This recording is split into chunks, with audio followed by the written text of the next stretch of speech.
What's up, you guys? Welcome to the Monkey Cave. And in this episode, I've enlisted the help of Munkys Girl to share with you our 1966 C10. Some of the components we have hand built in the shop here for it. The majority of this truck was originally based on a 2003 GMC Sonoma. And over the years, I got near the middle of that build and realized that I wanted something a little bit more unique.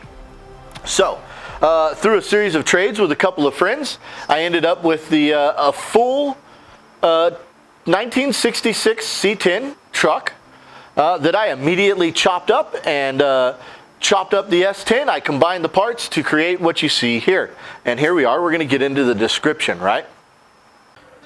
What's up, you guys? So we're going to go ahead and get right into the beginning.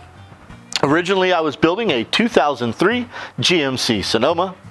I was a part of a group called the Desert Dimes, and I catered in most of my fabrication to those guys, and they took real good care of me. So I used to weld get a lot of arms together for my friend Baja Customs. So this was his 7-inch over race kit. So I started with that. However, the frame on my truck was in pretty bad shape from a couple of years of abuse already. So I ended up deciding that I wanted to basically do a much narrower setup than what this was going to give me with the stock frame pivots. So I created a bulkhead here with my pivots moved inboard just a couple of inches. So my overall track width on this truck is going to be under 80 inches, okay, which is pretty good deal by comparison to most of the big pre-runners running well over 20 inches of front wheel travel. Of course, I'm not all the way to the center as far as the center mount goes, but it is bulkheaded. You can consider it a center mount, so on like that. So the knuckles here, upper arms, these are all hand cut with a bandsaw, grinded on a Trick Tools belt sander.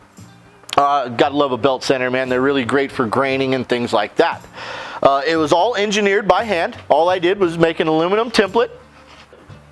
All right, engineered it, giving me the accurate kingpin inclination that I was looking for, as well as anti-dive characteristics to go with the S10 geometry, because you have to match that for this particular setup. So that's kind of what makes it unique as well. And then, of course, figuring out what your caster and your camber gains are. So with everything pulling well over 20 inches of travel, originally I could take this arm and flip it over to the other side before there were tubes there. It cycled well over 27 inches, but with the addition of a few things, it started being limited back. Considering this truck is under 80 inches wide, I'm pretty satisfied with that. It's really just down to getting the steering correct and things like that. So that's what we're working on next. All right, you guys, moving through the build. Of course, I engineered the front end, right? And I had always had this image of my inboard outboard shock setup. So of course I'll be running Fox 3.5 4-tube bypasses on the outside. Those are a 14-inch stroke, and then on the inside I've got a 12-inch stroke 2.5 coil carrier. And then a 4-inch stroke 2-inch bump stop up front. I figured with my motor set back and everything, that should be plenty adequate for a pre-runner build, which is ultimately what this is supposed to be. It was never intended to be a race truck per se, but hopefully if I get the opportunity, I may end up racing it a little bit. So all the Chevy components on this truck come off of a 2500 Suburban I had, year 2000. So I've got a 6-liter motor in here, and of course I'm going to use the hydraulic booster braking system. So I'm poor. I'm trying to use what I can. Most of the parts, like these shocks, these were acquisitions made at swap meets and things like that. Moving through the truck, like I said, I got a 6-liter motor. I had always imagined the motor going in from the bottom of this truck. Since the inception of this build, almost 12 years ago, that was always kind of what I wanted. So I built out a subframe in there. I'll include some pictures here. And then I stuffed that motor in from the bottom, and I left all the accessories on the motor and the harness and everything. I wanted the motor to be as big as possible to make as much room as possible while figuring out while my driver and co-driver occupants sat and things like that. So I did figure that out, and with this motor and all of the accessories, being as bulky as possible, still fit in the front of this truck. Of course, like most center mounted trucks, my feet will be off to one side a little bit, but I'll cover that in just a second. So here we are at the back of the truck, right? And I'll tell you a little bit about this. So the funny thing is, I worked with a good friend of mine. He's on YouTube also. His channel's called The Bronco Factory. His name is Mike Cox. Him and I worked together at a shop, and we happened to work right next door to Harman Fuel Cells. So Harman was throwing away this bladder one day, and I snatched that out of the trash can because, like I said, I've always been poor.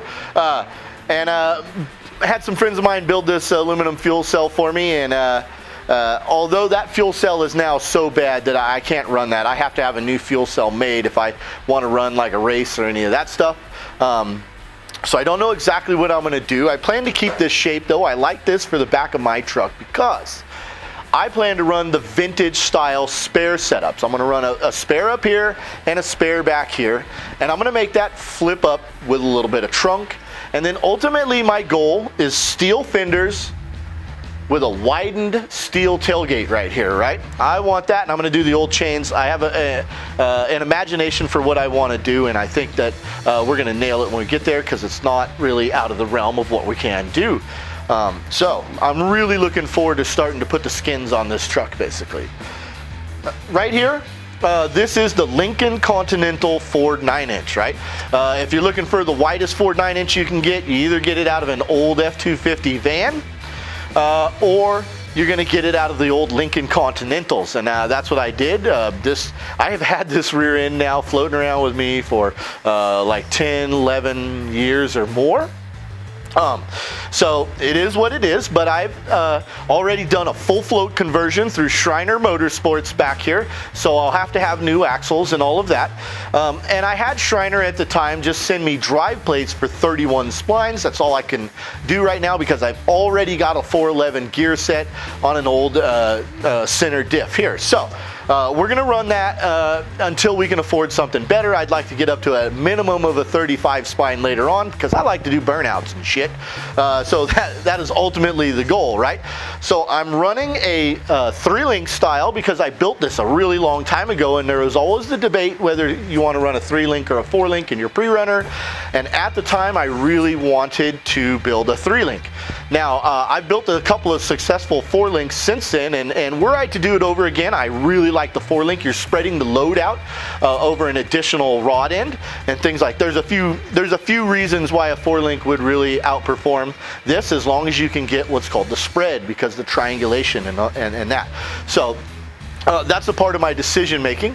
I'm running a 3-inch coilover and a 3.5 bypass. I plan to run a little bit bigger. I want like a minimum of a 4.0 bypass later on, and it's a 14 and 16 stroke.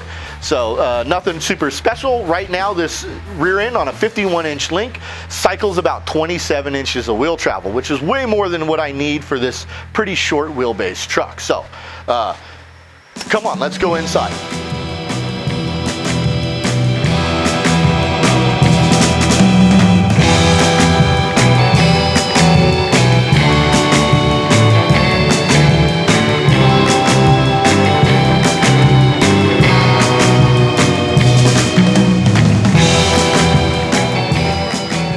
So here we are on the interior, you guys. So obviously 1966 C10.